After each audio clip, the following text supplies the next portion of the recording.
Dad, I know I promised you I'm gonna give you my first Grammy, but we might have to fight for this one. She said she wanted to thank everybody for her first Grammy. Jay-Z is setting Diddy up. Why is everyone having such a hard time? He ain't doing free. He lined up D. Haven, stole his life and identity. He lined up Big L, stole his life and identity. He lined up Dame Dash, stole his life, identity, and took his love. There the day she got signed. Everyone was talking about it, and the 6 hours that she spent with him, and the 4 hours that she spent alone with him, with no parental supervision. Her father didn't show up till the next day. What if I told you that some of the most powerful names in the music industry, those we admire, those we sing along to, those we trust with our favorite memories, might be hiding truths that are now bubbling to the surface? The internet is now reevaluating moments we once brushed off. And at the center of this conversation is Jay-Z. Not because of his billion-dollar brand, not because of his music empire, but because of his strange and sometimes unsettling interactions with artists like Rihanna. A resurfaced moment from 2008 has reopened conversations around his influence, his behavior, and even his control over artists close to him. And now, people are beginning to question if Jay-Z, who's long stood as a symbol of success, may have deeper secrets than anyone imagined. Some are even saying he might be worse than Diddy, a statement few would have dared to say just a few years ago. Let's go back to 2008. Rihanna had just scored her first ever Grammy win for the hit song Umbrella, a major career milestone and a moment she dedicated to her father, Ronald Fenty. She took the mic and smiled, saying, "Dad, I know I promised you I'm going to give you my first Grammy, but we might have to fight for this one." It was heartfelt, genuine, and emotional. But before she could finish her moment, Jay-Z interrupted her. She said she wanted to thank everybody for her first Grammy, clearly redirecting her focus. Rihanna, likely caught off guard, then quickly added, "Thank you for being a part of this record with me." Then Jay-Z went even further. He jumped in again, saying she'd like to thank Jigga Man for being the greatest in the world, referring to himself in third person. What started as a touching tribute to her father turned into a cringeworthy power play by her mentor and collaborator. Dad, I know I promised you I'm gonna give you my first Grammy, but we might have to fight for this one. She said she wanted to thank everybody for her first Grammy. Anyway, I'd like to thank Jay-Z for being a part of this record with me. She'd like to thank Jigga Man for being the greatest in the world. Ellen Reed, Steve Bartles, Tata, Jay Brown, Karen Kwok for finding this amazing record. Tricky, Dream for writing such a beautiful record. Thank you, I love you guys. Mom, Dad, my two brothers, Rory and Rajad. Please wrap up, okay? Barbados, I love you. We got one. Evan Rogers, Carl Sturken, Mark Jordan, Krista, making sure I don't forget anybody. Thank you so much. This means a lot. At that moment, something changed. What should have been all about Rihanna suddenly became about Jay-Z's ego and his demand to be recognized. At the time, people didn't say much. It was just another celebrity moment. But with the passing of Rihanna's father recently, fans revisited that old footage, and what they saw disturbed them. The context had changed. What once looked like a harmless comment now seemed cold, even controlling. And you've connected some of the dots when you talked about, Rihanna's father, right? Like, he allowed her to come over there, because we would always think, like, how could a minor be doing these things? And obviously we would never say anything, but you've connected so many unanswered questions and stuff that we would talk about, we were too scared to bring up. It's like, wow, because I didn't think of Rihanna as a human. I thought her as a client. I didn't think of her as a minor. I thought of her as a client. And as an Guys artist, that I know in LA that they had taking her out and taking her to all the parties and clubs. They didn't find out that she was underage until they went to the Rainbow Room one night and she couldn't provide ID. They were told she was 21 when in all actuality, she had just turned 17. You remember when she was in LA, right after Upon the Replay broke, that was around the time where they were moving you out and putting her new handlers in. right? That's facts. That was a really She needed you. She needed her original team. And they removed y'all to make sure she had nobody to outcry to. right. And then we were almost blacklisted. Oh no, absolutely blacklisted. They didn't tell you you were blacklisted. It's just the jobs that you used to get easy. All of a sudden, there were other people. There was a new direction. There were restaurants you used to eat at that were always sold out. Your table wasn't available. It is the shunning. Yeah, yeah, exactly. Social shunning. And then when people that you know who you are, start talking about you behind your back in ways that they never did. And all of a sudden, their career begins to elevate. Yeah, It's social engineering. And the sad thing about it is, every last rapper that you said you over also happens to be a government informant. yeah, Why would you think that you had a chance against these people when everything that they do, the government seems to ignore? It seems like Right. they were untouchable because you didn't know that they had a deal. right. They had permission to act like assholes and never have to be accountable for it, or so the government said, so they get to people like you and people like me and people like Aaliyah and people like Rihanna, people like Lauryn Hill, and people like Rakim, and people like Nas. You know what I'm speaking. Jay-Z is setting Diddy up. Why is everyone having such a hard time? He ain't doing free. He lined up D. Haven, stole his life and identity. He lined up Big L, stole his life and identity. He lined up Dame Dash, stole his life, identity, and took his love.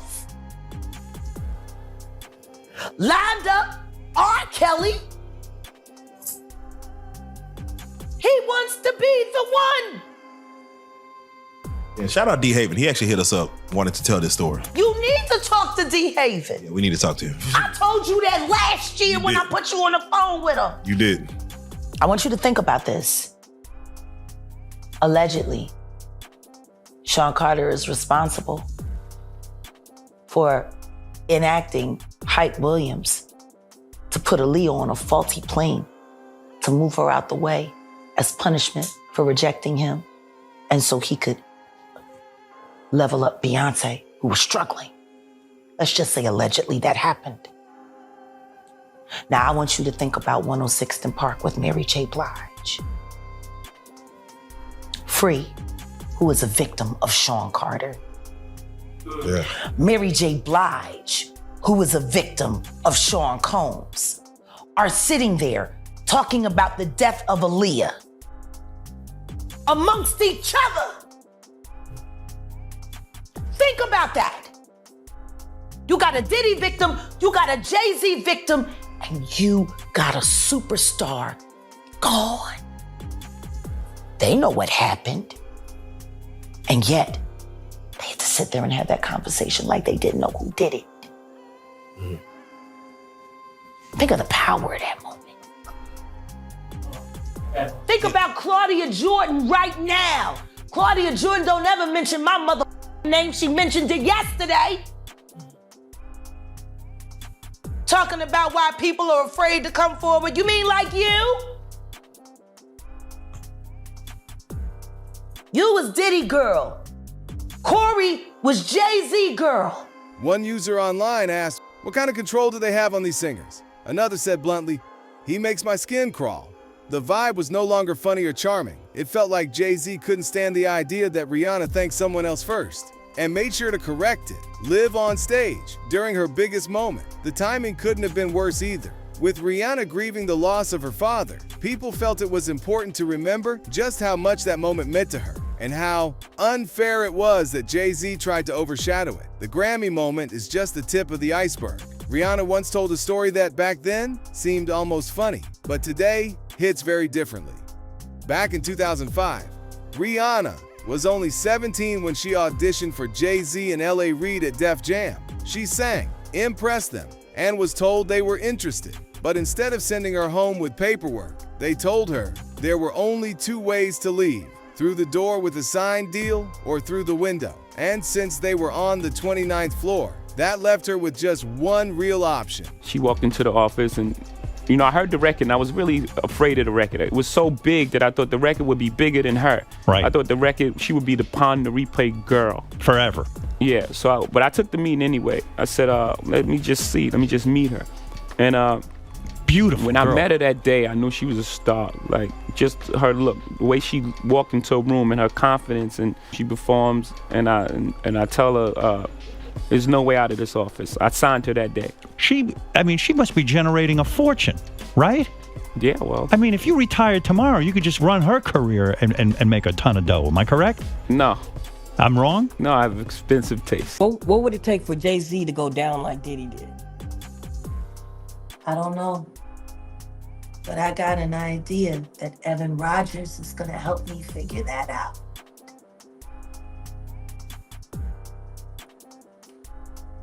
And who is Evan? Evan was the producer who only seemed to work on teeny bopper projects, who discovered Rihanna at 3 a.m. in the morning in a hotel room on the island where she comes from, with no parental supervision. And then she was put on a private plane, a minor, from one country to another, without parental supervision. And she ended up in a boardroom with Mr. Carter, without parental supervision.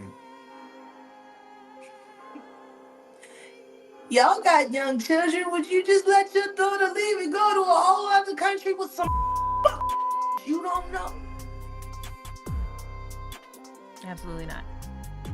Doing talent shows at 3 a.m.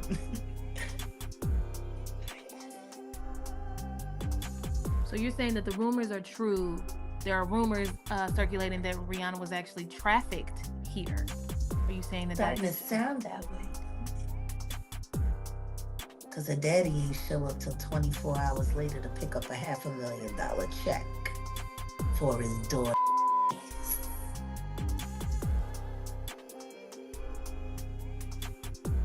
Maybe we should look more into that album, Auntie.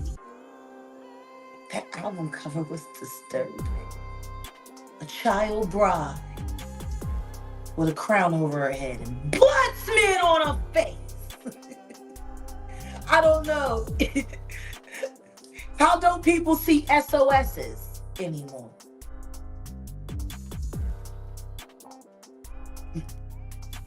I mean, look, maybe I'm just crazy. Rihanna laughed when telling that story in interviews with Tyra Banks in The Guardian. She even said she was locked into the office till 3 a.m. and called it very flattering. But fans today are reading that differently. A teenager, alone with industry executives late into the night, not allowed to leave until she signed a contract. That doesn't sound empowering. It sounds like pressure, and pressure coming from the highest levels of the industry. Jay-Z and L.A. Reid both told the same story over the years, like it was a badge of honor. But now, the internet is saying, wait a second, was this okay? Then he said, I'm with you, and he stormed out of Clive Davis's house, got into his very expensive car, and Rihanna chased after him. She gets in the car and started fighting on him because he embarrassed her for calling her a dick and saying in front of everybody that she gave him the herpes at Clive Davis's house the night before the Grammys. She in the car trying to him up. They're speeding on the Pacific Coast Highway, and you know Pacific Coast Highway, very steep. She could have killed the both of them fighting him while he was trying to just get the away from her. Even after she left Def Jam in 2014, Rihanna didn't truly leave Jay-Z's orbit. She signed with his label, Roc Nation. And from that point on, he was involved in many of her biggest career moments. One of the most recent was her 2023 Super Bowl halftime performance, a huge comeback moment that Jay-Z reportedly helped organize behind the scenes. To some, this was just mentorship at its finest, but to others, it felt like control that never really stopped. Even in public appearances, like Roc Nation brunches or award shows, fans have pointed out how different Rihanna acts around him. Sometimes distant, sometimes just plain awkward. Those moments, combined with what we now know, suggest a deeper, more complex dynamic. Was Rihanna truly free to make her own decisions, or was she still under Jay-Z's watchful eye? While all of this plays out, one person has remained noticeably silent: Beyoncé.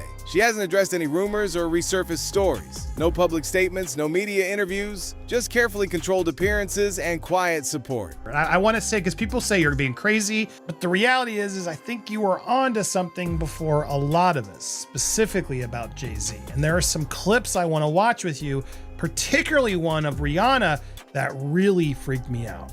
This clip, guys, if you haven't seen it, which I hadn't seen it till this morning when I saw this headline, Kim found it for me. Let's watch this clip quickly. Crazy Let's that you watch haven't Tyra seen pushing to get this out of Rihanna, and when it does, man, it made me feel very, very uncomfortable. Audition. Yes. But before I met him, I was so nervous. I was shaking literally. But the moment I walked into the office, the atmosphere was so warm and welcoming. And you had to sing a cappella for him? Yes, I had to sing. I sang Pun Replay. I sang another ballad from the album last time. Yeah. So then what did he say to you? He said something to you.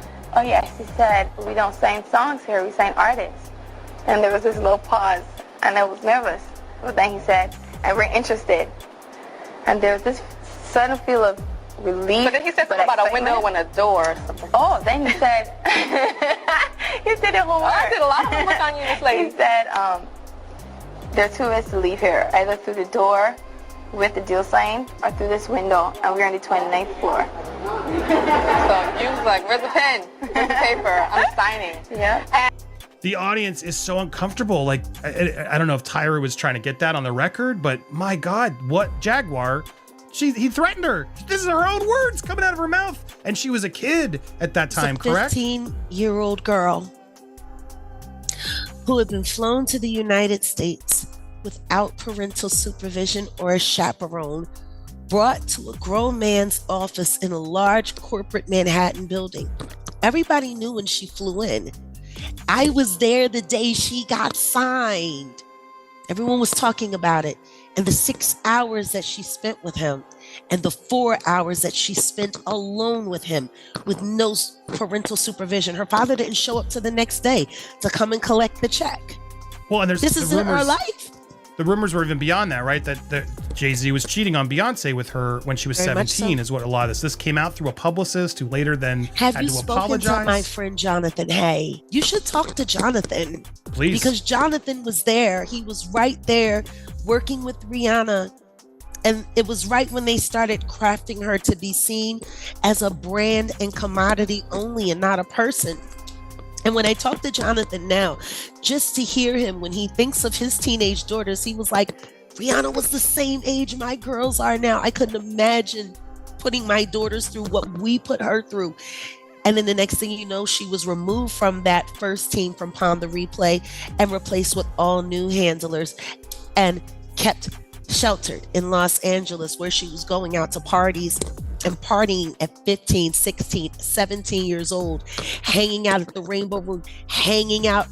Yeah, like it was one of my friends who found out she was 17 when everyone thought she was 21. And he was like, yo, why do y'all got me carrying his girl around and she's, oh, it's cool, it's cool. Some fans believe that silence isn't random. They think Beyoncé may be under pressure, not just to protect her image, but to protect Jay-Z's empire, and maybe even to shield him from being dragged into deeper controversy, especially as more lawsuits continue to expose the darker side of the music industry. Recently, a man accused Diddy of throwing disturbing parties and originally claimed that Beyoncé and Jay-Z were present at one of them. That claim was later removed from the lawsuit after Jay-Z's legal team stepped in. Some saw it as proof the couple had nothing to do with it. Others saw it as the legal system doing its job for the rich and powerful. Maybe for the same reason that, you know, Rihanna's music is blocked. Have y'all noticed that? Yeah. They're blocking her records. Like if you go and try to add a song to a short, you know, the approved playlist when you put in search, you can't tag a Rihanna song to any of it. Not on Instagram at all. Why not? Especially anything from the Auntie album.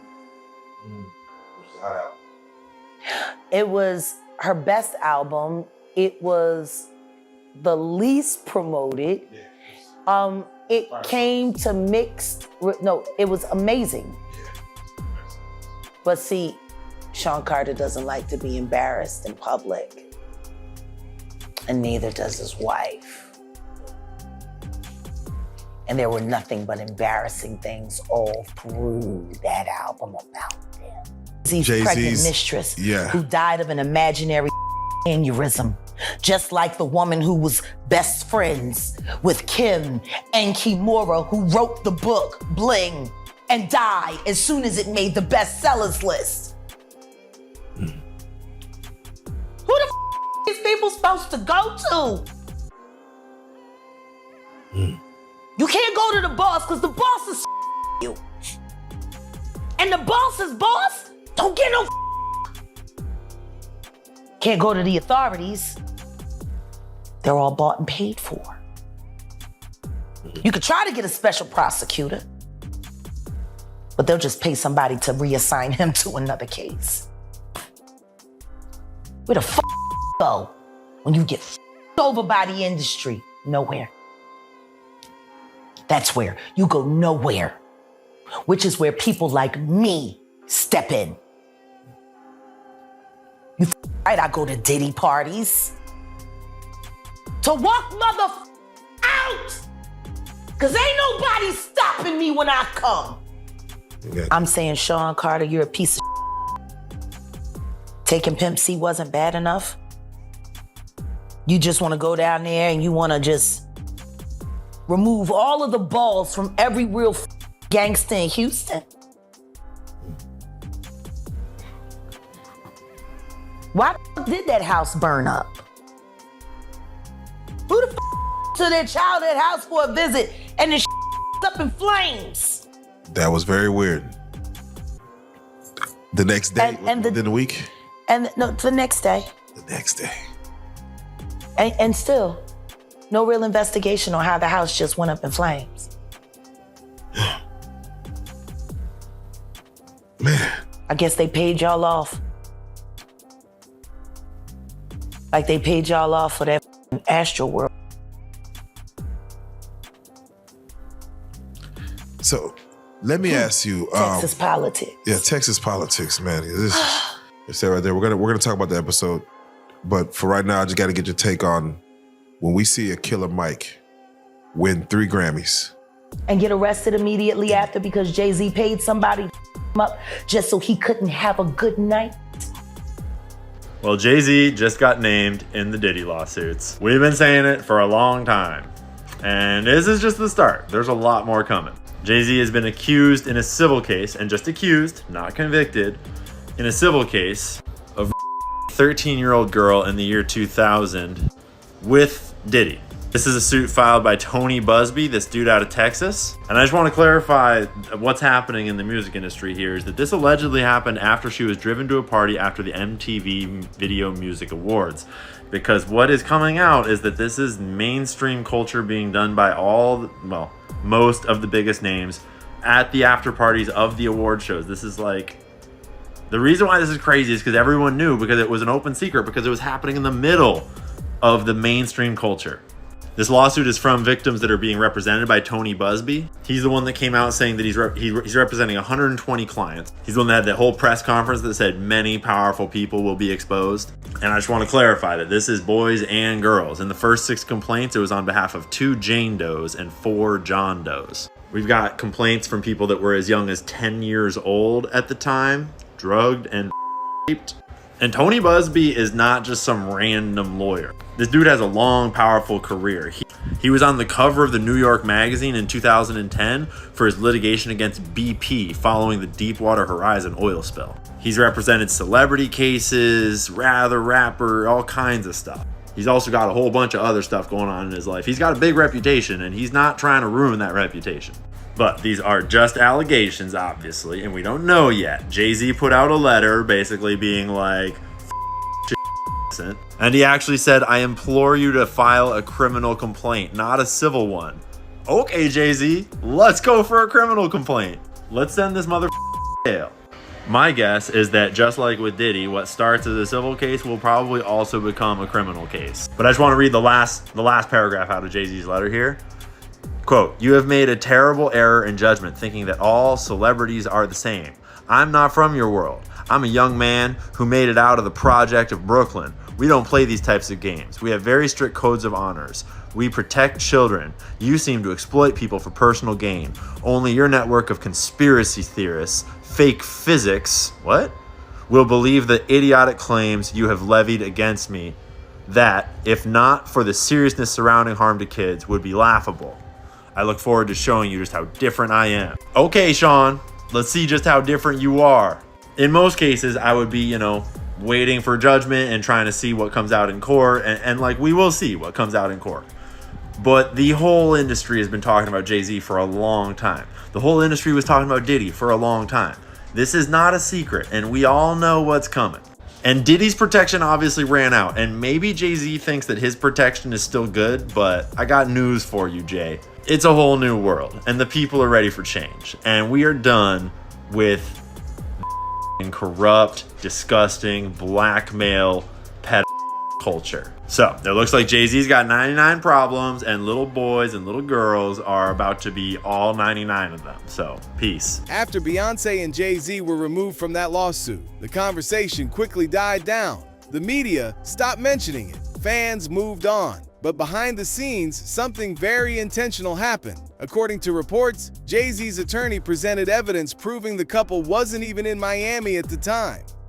That's what led the accuser's lawyer to amend the complaint. On paper, it makes sense, but it's also a reminder of how fast public narratives can be rewritten, especially when powerful lawyers are involved.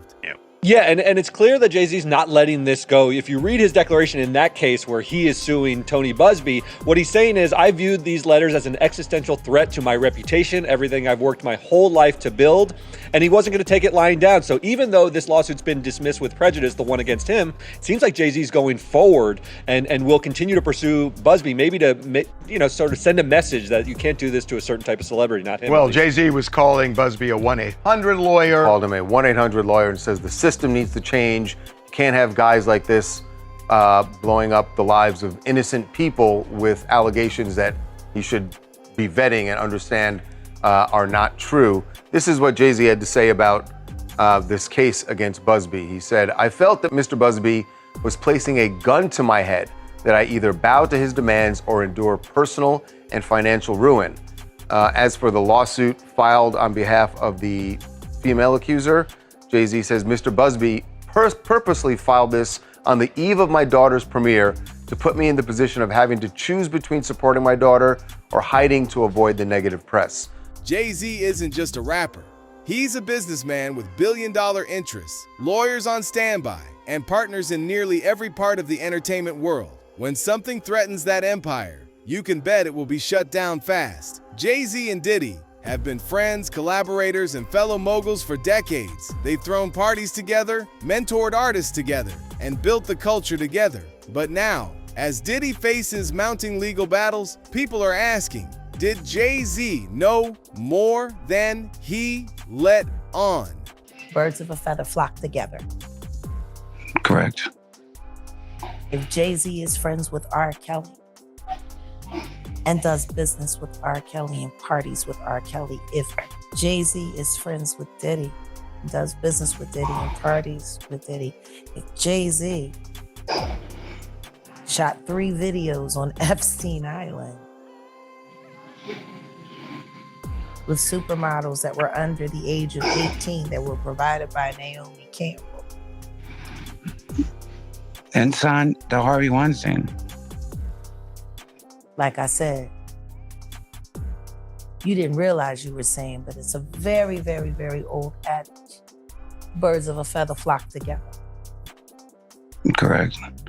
You know, and honestly, it's been you that's like, because everybody would wonder, like, you know, what was going on, and you've connected some of the dots when you talked about, you know, Rihanna's father. Diddy's name has been all over the news lately, connected to serious accusations and lawsuits. While Beyoncé and Jay-Z were removed from one case, the fact that they were even mentioned in the beginning is enough to make people wonder, how much do they really know? And how deep does this go? Jay-Z has spent the last 2 decades building his legacy, from streaming services like Tidal to champagne brands and sports deals. He's turned himself into more than just a rapper. He's a brand, a mogul, a king. But every empire has its secrets, and as fans revisit old interviews, old footage, and old stories, they're starting to wonder if Jay-Z's rise was built entirely on talent, or if something darker was always hiding behind the curtain. Was he simply the smartest guy in the room, or did he use power and influence in ways that the public is only now beginning to see? As the industry changes, so does our understanding of what really happens behind closed doors. Rihanna's Grammy moment, her late-night signing at Def Jam, the lawsuit that suddenly erased Beyoncé and Jay-Z's names. These aren't just random moments. They're pieces of a bigger puzzle, a puzzle that's showing us how fame can sometimes come with a heavy cost, and how the people we idolize might not always be who they seem. So, is Jay-Z worse than Diddy? It's not an easy question, and maybe we'll never know the full answer. But one thing is clear, people are watching, and they're no longer afraid to ask the hard questions. Because truth, no matter how uncomfortable, always finds a way to come to the surface. Let us know what you think in the comments below. If you like this video, hit that subscribe button so that you never miss out on any new videos. And until then, fam, keep it real.